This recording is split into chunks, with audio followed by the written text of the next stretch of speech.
Hodgson here, and welcome to the latest edition of the Sky Careers podcast. This week, I'm very excited. It's my absolute pleasure to introduce someone who I've known for a very, very long time. Her name is Amber Moran. She is currently a rescue crew officer, a newly minted rescue crew officer, working for Offshore Services Australia. I knew Amber many, many years ago. She grew up with my kids in the northern beaches of Sydney. So I've literally known Amber probably most of her life. I'm so proud of what she's achieved, and she's going to go and tell us all about that. So Amber Moran, this feels weird, but I'm so excited. Welcome to the Sky Careers podcast. How are you? Good. Thanks for having me. Yeah, well, we're so excited for you. So let's start. So tell us, what do you do and where do you work, Amber? Yeah, so as you said, I'm a rescue crew officer with Offshore Services Australasia. They are predominantly based in Western Australia, but they also have a base in Darwin in Northern Territory. My base is in Karratha, so that's where I fly in, fly out to, but I'm living on the sunny coast. So I do a 2-week on, 2-week off swing. And just to set the picture really quickly, we're going to go into a bit of detail on this as we get going. You're the one who comes down a wire out of a helicopter, aren't you? Correct. And they nickname it teabag because you're the one that's getting dunked in and out of the water. So, so I go down the line and do the rescue on the ground. That's where I take control in the situations. The parts get us there, the winch operator gets me down there, and then I take control once I'm on the ground or in the water or on the boat. Awesome. Well, welcome, Amber. You're our first teabag. Looking forward to finding more about everything around that. Sounds very exciting. Let's start at the beginning. Where did you go to school and what were your favourite subjects? Yes, I went to school on the northern beaches of Sydney. I went to a senior high school, freshwater senior high school, and I liked all the hands-on activities mostly. So definitely sport. I did sport, PDHPE, and then I also liked textiles, which is a bit of a random one, but and also I also liked business. So I did like the business side of things too. But definitely, I was always hands-on, so sport was the favourite for sure. And actually, I'm looking at your resume. And you were a marina attendant at the Royal Motor Yacht, weren't you? You loved doing that, I remember. Yeah, so I was a marine attendant as my first job, and I kept that job for 7-ish years until I finished my degree. So I did it all through high school, then through my degree. But I also picked up while doing my degree lifeguarding. So I grew up doing surf life saving as you do on the northern beaches, but I picked up paid lifeguarding work as well for when I was doing my degree, which worked great. And I loved being on the beach all the time. Back then, I couldn't believe I was getting paid to sit on the beach watching and helping swimmers, and so that was probably the entry of where this job probably came from. I think where my love for it came from. Falling in love with and those north beaches on an afternoon, just getting wind blown all afternoon. That nor'easter wind. Yeah. What degree did you do, Amber? I did a Bachelor of Business Management, and when I finished that, I knew that I didn't want to go to an office, so that's why I left Sydney and I went travelling. I just wanted to see what else was out there, and I just didn't want to go straight into an office job in the city. Didn't call for me at all. So yeah. Left I'm sorry, I'm leading the witness because I know some of the answers to these questions. So what did you before we get into the aviation? What did you do? Where did that lap take you? Yeah, so I did a bit of sporadic lap. I did the Queensland up to Cape York full driving. And then when we're coming down, it was all that COVID hurrah stuff. So I didn't go back to Sydney. There was no jobs going on in Sydney. It was meant to be a 2-month trip. So I went down to Victoria because it was the winter and had snow passes. So it's snowboarding. And that's when Victoria went into lockdown. So then it was kind of like, do we go home to lockdown or stay in Victoria for lockdown? But I was sleeping in my car at this time, so it was freezing as well. And then it was kind of like, okay, well, let's live in Victoria for a bit, do the snow mountains. Got a job just at the local caravan park, which I did admin, which they provided accommodation, which was the big tick because living in your car in the snow was freezing. Then, COVID finished loved the town. Like it was an awesome town, and going snowboarding on the weekends, and then the high country in This is summer. Bright. This is Bright. Yeah, Bright, Victoria. So Yeah. just at the footwells of the Victorian high country. And yeah, summer was just as good as winter. Spent 2 years there, and then decided there was nothing. I mean, caravan park wasn't a career that I wanted to stay in, and I thought, okay, it's probably time I start thinking about my career, because it's now been a couple of years since I've finished uni. So still didn't really want to go into an office in Sydney, so decided to do a little bit more travel over to the west side. Did another road trip that was 2 months again, up the middle of Australia and across, which is where I ended up in Exmouth. And when I got there, a friend from that I met in Bright was also there, being like, "Oh, let's get a rental, let's work here." And in my head, I was like, "Oh, I couldn't go back to hospitality." I was like, I've done my time there. I need to start something that like is maybe gonna pique my interest." And a friend goes, "Oh, they've got jobs at the heliport. Would you be interested in working in the airport?" And I was like, I've never even heard of aviation as a job. And I was like, okay, I'll give that a go. That's something a bit different. Started there and loved it. I was like, I get to work under these helicopters. I get to, the whole aviation industry is totally different to anything I'd known, sort of thing. And yeah, loved it. So spent 7 months in Exmouth working, and then the rental is basically what pushed us out of Exmouth. Yeah. So and Exmouth is how many kilometres? Hundreds of kilometres north of Perth. It's a long way north, isn't it? 1,300, I'm pretty sure. 1,300 kilometres north of Perth. 1,200. Yeah, it's a long. And I mean, the closest town to Exmouth is about 400 k's, and that's Carnarvon, and that's again not a town. I wouldn't count it as a major town. Without a horse, right? Yeah, so it's very isolated. It's very small. I mean, there's no Woolies, there's no Coles. It's just an IGA, but it's an awesome spot. It's got this magnificent reef and heaps to do in terms of around the town, and camping. That was the thing. Sorry, Amber, just to locate this in time for us. So you and I are recording this at the end of October in 2025. When did you first sort of happen upon Exmouth helicopter? September 2023 is when we first got to. That's 2 years ago, right? Yep, 2 years ago. Just to create context there. So Amber you were not in aviation. Never even really heard. Like I never heard of jobs. You weren't in aviation at all, and now 2 years later, you've just qualified as a rescue crew officer.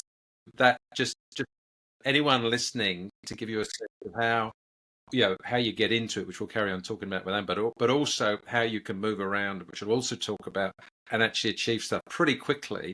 I think you're the poster child of that, Amber. So that's a great thing for people to understand.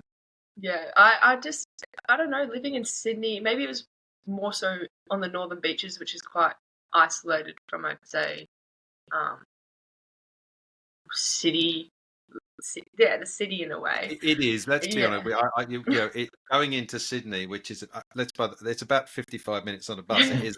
It's seen like a big thing. It's like, oh, do I have to? Do I want to? Do I really need to? Yeah. We do get a little bit kind of isolated. I mean, as you know, called the Insular Peninsula. Yeah, exactly. Peninsula. It's not for nothing. It's true. It's true. So aviation was never even on my radar as a potential job, basically. Yeah, that's interesting.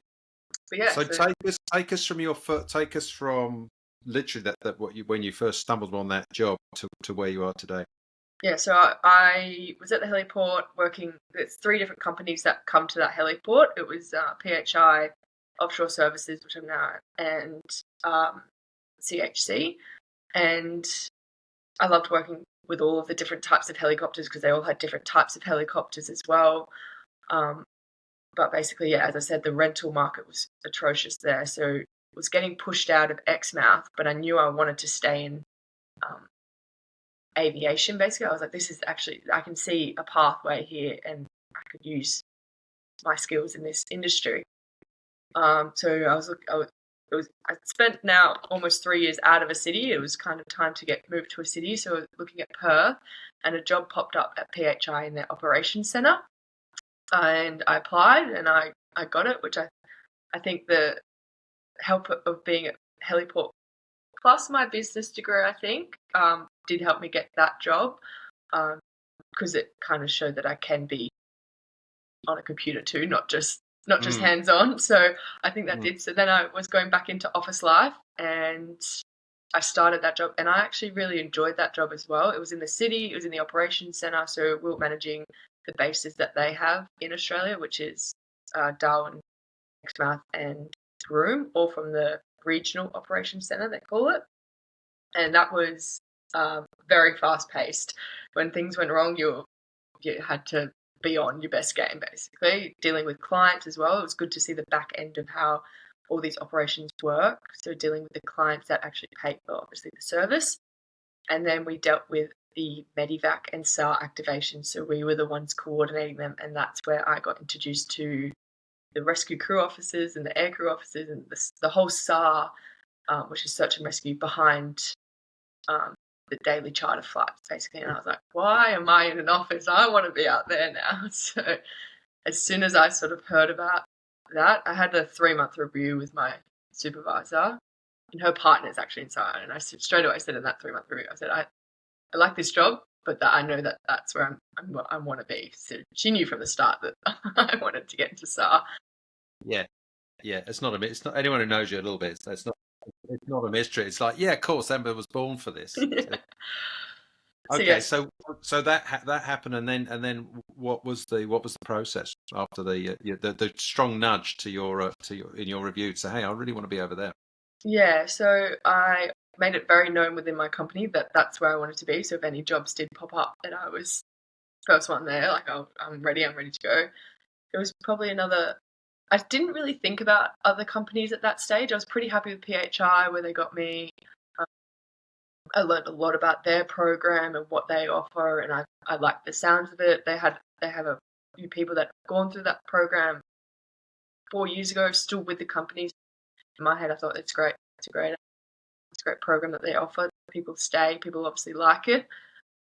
It wasn't until about maybe a year in at PHI that I had a good chat to the SAR flight ops main person, and he said there's not really much in the pipeline in terms of cadetships. Like they're getting contracts, but they're just moving people around basically. And that was when I was like, oh, I really don't want to have to wait a long time to get into this now.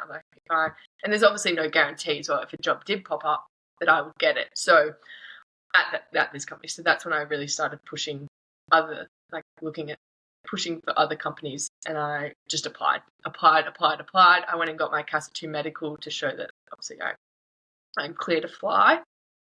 And then I also, a lot of the prerequisites for the jobs are advanced resus and first aid, which I obviously had when I was lifeguarding, but they all expire when you don't use them. So I went and got them as well. And then, again, applied. And then I got contacts as well, which I would call or I'd email, just with a background of what I am doing currently, and obviously my background in lifeguarding, so that they knew that I'm not just an office girl. Because if I just said I'm at PHI Operations Centre, they wouldn't know that I am a hands-on person too. And I just kept on applying, and then Blair from CHC got my contact, gave me a call, and I had already applied for the job, but I was still contacting. Even when you apply, I kept contacting, emailing. Yeah, exactly. It really was. And someone passed my contact on, who knew I had applied for the job, to someone that they knew at OSO was an engineer, and then that engineer gave it to the chief crewy, and the chief crewy gave it to Blair. So then Blair called me, had a chat with me, said, "Yeah, this is great. Like, I got your resume here. We'll book you in for an interview." I was actually on a road trip at the time, so I was up in Arnhem Land, booked me in for an interview. It all went obviously smooth, and when I was in Arnhem Land, you need to do a fitness test to get in, and I was like, I can drive up to Darwin if you want. So met them in Darwin, did a fitness test in Darwin, and it all went smooth. So then I got the job, and 4 weeks later, because I had to put my resignation in, 4 weeks later I was flying across the country to do a sim in Sydney. Awesome. And what was the fitness test? Just Um, it was a 2K weighted walk within times. I can't exactly remember the exact yeah, times, yeah. but 2K walk, 2 minute plank, chin up hold. I think that's push ups. I think 20 push ups, and then that was the land component, and then the swim component was a 700-meter swim within a time. I can't remember the Easy time. peasy for you, Amber. And then it was a fin swim as well on your back. You had to have a fin swim, and then also a rescue pull. So you had to pull someone across, I think, 200 meters or something. Yeah. Oh, maybe it was 100. Yeah, I can't remember Yeah. the exact, but yeah. And you obviously passed with flying colours, I'm sure. Yeah, it was. Well, I hadn't swum in a while. I grew up swimming, but I hadn't swum in a while. So when I was on this road trip, I went to the Nullumbi local pool, which is up in West Arnhem Land, and did some laps. I was like, oh, sorry, I'm good for the time. So it made me feel a bit better, but yeah. Well done. Well done. Okay, right. Bring us so fast forward. So I know you've just completed the training. So talk us through what was the training you've just completed to be a rescue crew officer. Yeah, so we started in Sydney. It was me and another girl that were getting put through the training. So we started in Sydney Sim. We did 2 days in the pool, 3 hours each day, going up and down the wire, learning the procedures, learning the water rescue techniques, with life rafts, with also just a strop, which is the one that you would see that just goes straight around your body. So spent 2 days in the pool doing water winching, and then the third day we did our Hewitt course, which every person that goes offshore needs to do this Hewitt course, which stands for Helicopter Underwater Escape Training. Basically, they dunk you in this simulated helicopter. You're strapped into your seat. They put you upside down, turn you upside down, and you have to get out through the windows. And we'd just done 2 days of winching, being the hero, rescuing. Then to be the one getting dunked and having to escape and water going up your nose, it was not fun. I can't. I think I'm a failed Royal Navy pilot. I've actually done the Duncan many years ago. Yeah, Oh, it's kind of exciting, scary, isn't it? yeah. If I had done that the first day, I would have been, oh yeah, cool. Like this is a really cool introduction to what I'm doing. But because it was like the third day of being in the pool, and I wasn't the one rescuing, I was the one getting basically dunked. I was like, oh, this wasn't. And we weren't in wetsuits that day either. We had to be in our flight suit, which the 2 days prior we could be in our wetsuits. So we were both freezing, me and the other girl. So that probably didn't help either. But yeah, that was the third day of in Sydney, and then obviously before and after we were doing a bit of ground school, just talking through procedures. So then the fourth day we flew to. Oh, you had to have a day off, and then the fourth day we flew to Darwin, where we got to see the Darwin base. They have 175s there, which wasn't what we were going to be on, but just due to contractual things, we had to be in Darwin where the ACO was, the trainer, check-in trainer.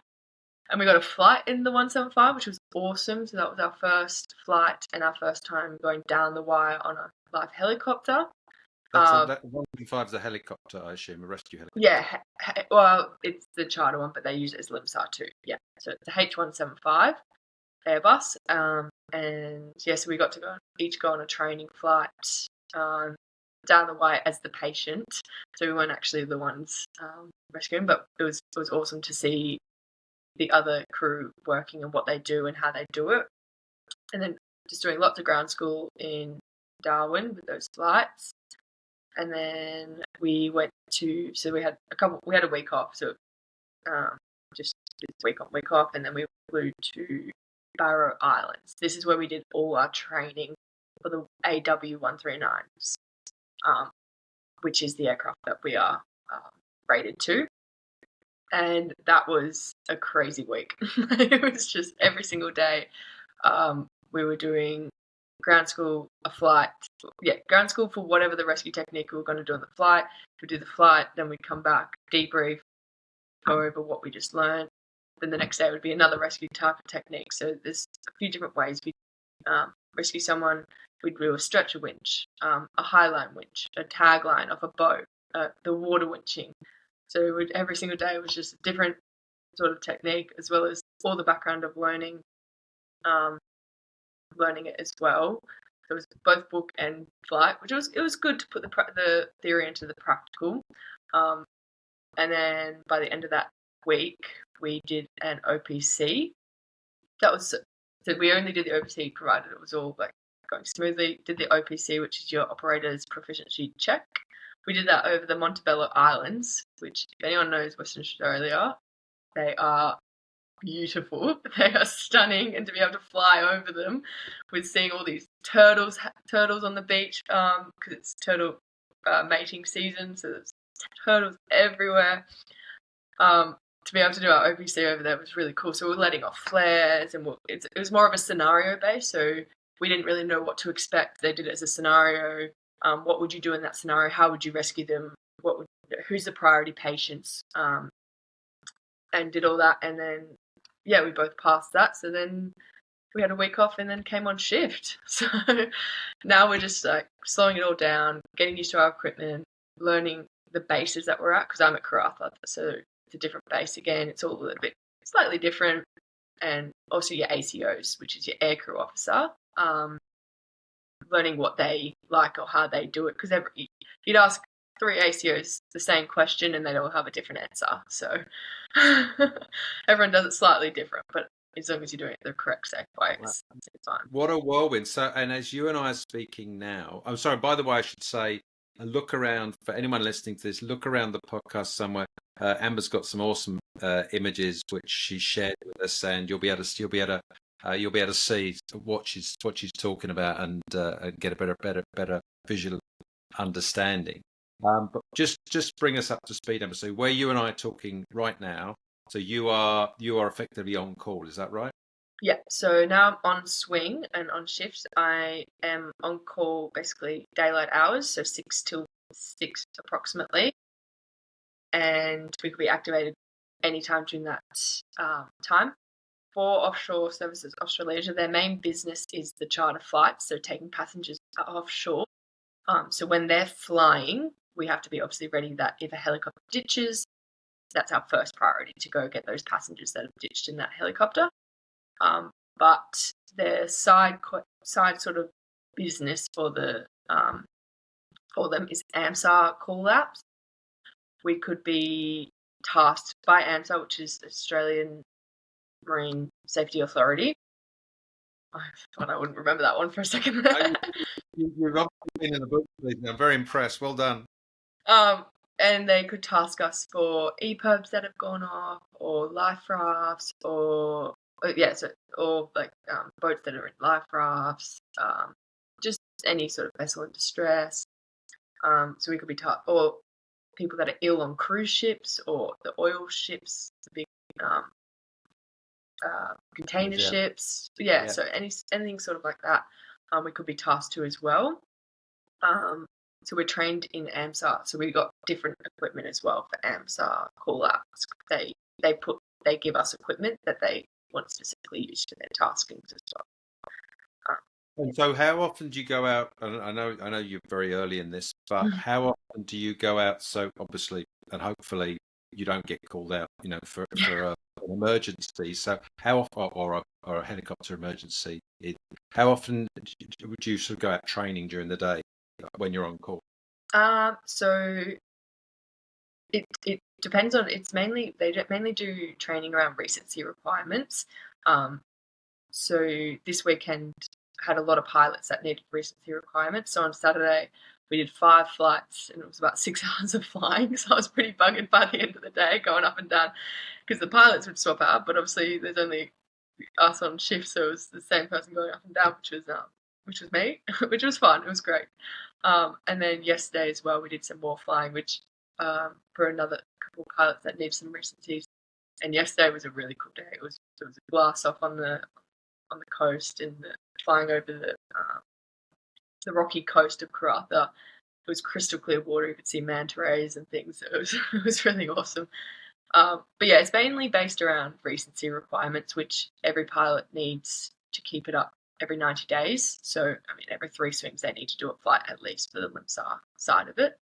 And it depends as well. there's different recency requirements. So a lot of them were boat transfer ones required. So we were doing a lot of boat, landing on a boat and off a boat. Wow. So they're keeping you busy, which I love. Yeah, What's what part of your job do you enjoy the most, Amber? definitely the flying, hands down. Flying over the coast and seeing different areas for sure. I do like the roster side of it as well. Being able to have 2 weeks on and then 2 weeks off is nice. You can do a lot in that 2 weeks and go on holidays and things. So I like that too. Yeah. And when you're off, aren't you? That's it. Yeah, You're not training. That's it. Everything. So effectively, you work 26 weeks a year. correct. Yeah. Yeah. Awesome. Half your luck. I'll do that.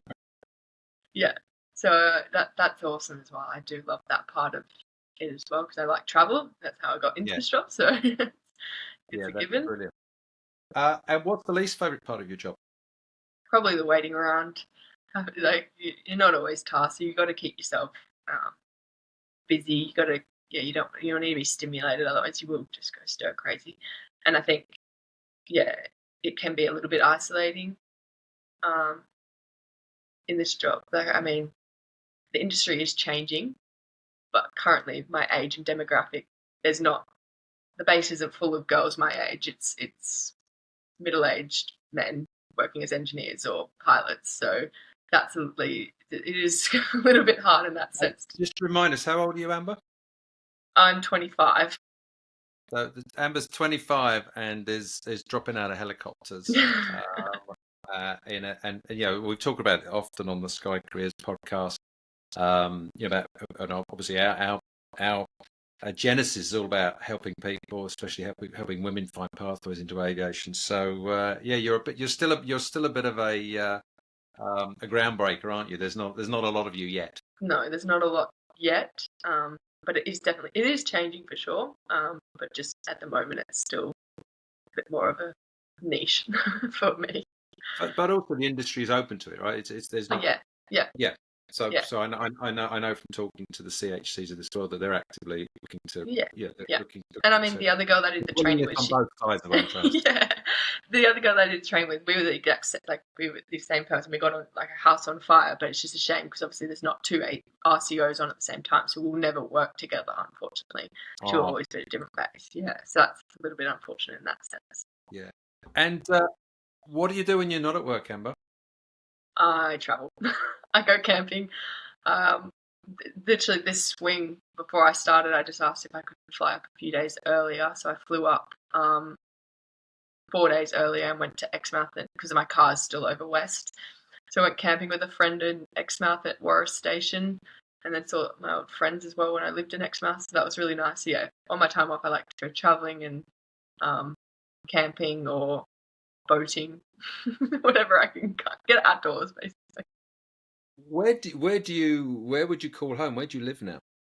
I live on the Sunshine Coast now, so at Moffat Beach as well. I like to go now surfing as well on my time off, which I haven't been since I lived in Sydney, basically. So it's nice to be back in the waves and the surf and the warm weather. Although I've been in warm weather for a while now, but I can stay in warm weather. I don't have to be in the cold of Bright, which is the main reason I left there as well. Couldn't stand the cold. Sounds very cool. All right. Well, as we bring this to a close, and we've touched on it a little bit, what advice would you give to other young women or men looking for a career in aviation? I'd say get your foot in the door. Aviation's a pretty small industry. If you make yourself known when you first get into your aviation job, whichever pathway you're going to take, if you do a good job, people will know. People in the industry will know. It's a small world. It's not like a huge industry, so people talk as well. So if you want to get somewhere, keep planting that seed with different people. You never know who's going to have that one contact that will get you there, and just keep applying. Just find what you like and keep applying for that job. It will come. The jobs do come up. So just keep pushing. If you want to get there, you'll get there. You just got to keep pushing. I love that, Amber, and as we said, and clearly teamwork's a massive part of the attraction and the outdoor life, and just that flexibility and things changing all the time, which you've talked about. And as I say, literally 24 months ago, Yeah. you were Didn't even schlepping know. around the country doing bits and bobs, caravan park and other things. Yeah. And now, you're a newly qualified rescue crew officer, jumping out of helicopters, doing dramatic things, living in incredible parts of the world, and highly trained, and obviously loving life. And that's what I mean. It's a big credit to yourself, and no surprise to those of us who know you well. But also, it demonstrates, doesn't it, that the opportunities that do exist in aviation for those with the right work hard ethic, have a crack, become a squeaky wheel, talk to everyone. Talk to everyone. That's the big thing. Just keep talking. Keep telling people where you want to get to. Because as I said, you don't know who will have a piece of advice. Because I was looking at even doing potentially the Cert 4, just paying for it myself, getting the Cert 4 qualification, and then I talked to someone that was who was an RCO. He's now a pilot, but he said no, don't do it. Yes, you'll get a little bit of experience, but the training will be specific to your company and what they actually require for their contracts. So don't do it. It's a waste of money, basically. Great advice. So pays to talk. Pays to talk. And then he gave me advice on which ones to get, which qualifications to get, which it helped that I was in the operations center. So I already had a lot of the ones that he said, which is like aeronautical radio license, your dangerous goods, all those. I already had them, so that was handy as well to know that that's helping me as well, getting the job. But yeah, just keep talking. Hey Amber, well we're gonna end by not keeping talking. Yeah. Absolutely awesome. I mean, as I say, we've known each other for a very long time. I'm incredibly proud of you. I can't wait to see where your new career takes you, and I'm sure it will be amazing. Great to see you living life and enjoying life and doing really well. And I'm a bit jealous, dangling out the back of helicopters, doing heroic things and saving people, and that's got to be sitting in an office, isn't it? I reckon. Absolutely. Much better. My office is outside now, which is nice. Love it. All right, Amber, thanks so much for being part of the Sky Careers Thanks for having me. podcast. Until next time, people, that's Amber. Absolutely amazing. As I say, look around the podcast where you're finding this. There'll be some amazing pictures from some of the stuff Amber's doing. So really encourage you to look at that. And, wherever you are, I'm sure you'll be A, impressed, and B, probably a little bit envious. I invite you to check that out. So thanks again, Amber. Thanks for having me. And we're out. Okay, so we'll stop that. So I'll keep it recording. That was awesome, Amber. Thank you so much. So if we can we'll just run through the same questions again, but really give me a 30-second answer so we can just capture it in writing. Is that okay? Yep. Should I tell you what the questions are, just so you know? I'll just go them quickly. And this, so what will happen with this one? Sorry, this one won't be a conversation. This will end up as one of those videos where the question will come up as a caption, and then it was so the caption will say, "Oh, what's your name? Da da da. Where do you?" And then you go, "Hey, my name's Amber Moran." Blah blah blah. And so I won't be in it. So literally, I'll just ask the question. You'll just respond to the question. If you can repeat the question at the beginning and the answer, that helps. So, for example, the first question: what's your name? What do you do? And where do you work? I know, yeah. And if you do that's really good. So the questions are: name, what do you do, where do you work? Where did you go to school, and what were your favourite subjects? What was your first job in aviation? What training did you need to do to secure your current job? Was it hard? Talk us through a typical day in your role. What part of your job do you enjoy the most? What's the least favourite part of your job? Did you plan to do your job when you're at school, or did you fall into it? What do you do when you're not at work? What advice would you give to other young women and men looking for an aviation career? Which is pretty much what we did, but just like shorter. How's that sound? Good. All right. Video card recording. Here we go. Amber Moran. Okay. You ready? Sweet. What's your name? What do you do? And where do you work? So my name's Amber Moran. I'm a rescue crew officer at Offshore Services Australasia. Where did you go to school? And what were your favourite subjects? I went to school on the northern beaches of Sydney at Freshwater Senior High School, and my favourite subjects were PDHPE, business studies, and textiles. What was your first job in aviation?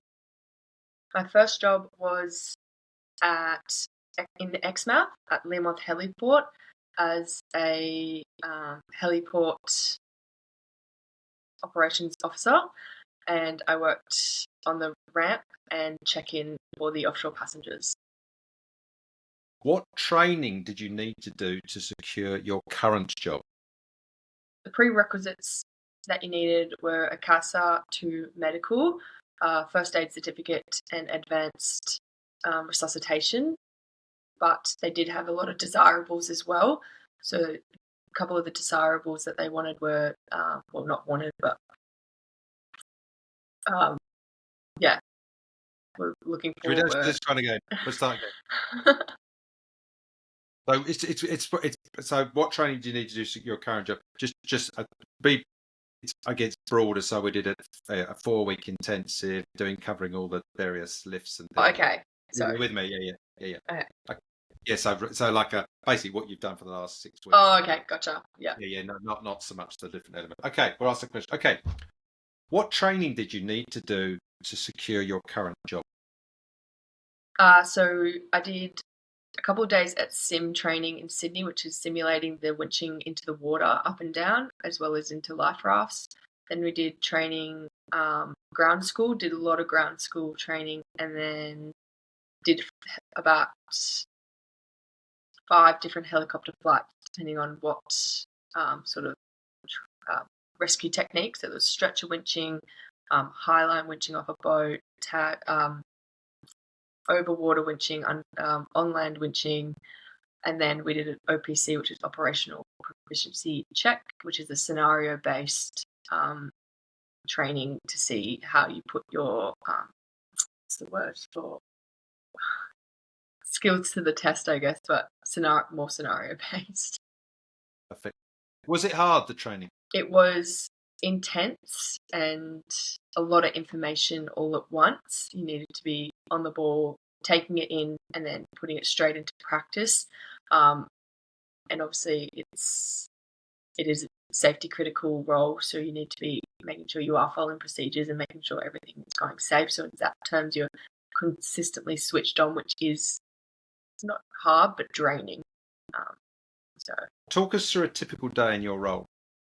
Typical day, I'm on call every day when I'm working, but we go into base when there's flights in the air for the charters, and we help around the base, keeping everything clean, making sure our equipment's ready to go, and also refueling a little bit, just helping around the base because obviously we're just on call.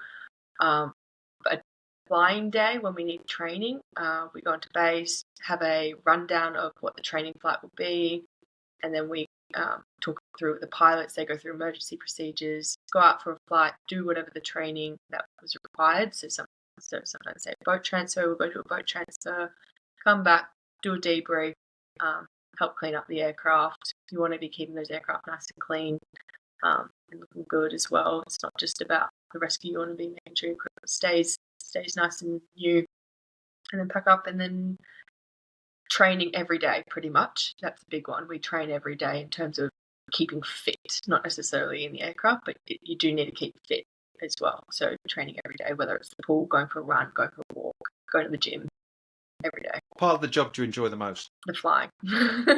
Simply said, the flying. I love when we go out on a flight, flying over different areas. I've now got to fly over Darwin, Karratha, Barrow Island, and just all the flying is the best, definitely the best part. But also just knowing that when something goes wrong, I'm ready to go and there to help people. So I do like that feeling of that's what my job is. I'm there to be ready to help people. What's the least favourite part of your job? The waiting around. The waiting around. You do need to keep stimulated with something, so you try to find things to do to make sure that you're not just going bored out of your brain. It's that's the harder. Did you plan to do your job when you were at school, or did you fall into it? I never even had aviation as a twinkle in the eye. I didn't even know about it until I started working at the heliport in Exmouth. And then when I was introduced to it, I knew that it was definitely something that I wanted to stay in. What do you do when you're not at work? Travel. Any sort of travel, camping, flying overseas, just outdoors things, catching up with friends. I want to be seeing new places and doing new things, travel. Awesome. A last question. What advice would you give to other young women and men looking for an aviation career? I would say if you have a pathway you want to go down, keep talking to people about it, emailing, talking about what is involved in that role, what you need to do to get into that role, and keep pestering people. Just keep pushing until you get there, because aviation is a small world. People know people, especially the ones that have been in it for a while. They know the contacts. They know who to pass your information on to. So if you and don't be disheartened if you start in a spot that's not exactly where you want to get to. Every job gives you experience in different areas, and that experience helps with the role, even if it has nothing to do with that new role. Every sort of job in aviation is connected some sort of way. Thanks for listening to the Sky Careers podcast. If today's conversation has sparked your interest in aviation, then head over to our website at skycareers.com.au. Whether you dream of flying aircraft or you're curious about the hundreds of other exciting roles that keep the aviation industry moving, Sky Careers is your gateway to discovering these opportunities. And if you are already in the industry, check out Sky Careers Connect and Sky Careers Leadership and consider joining our online learning community. Until next time, keep reaching for the skies.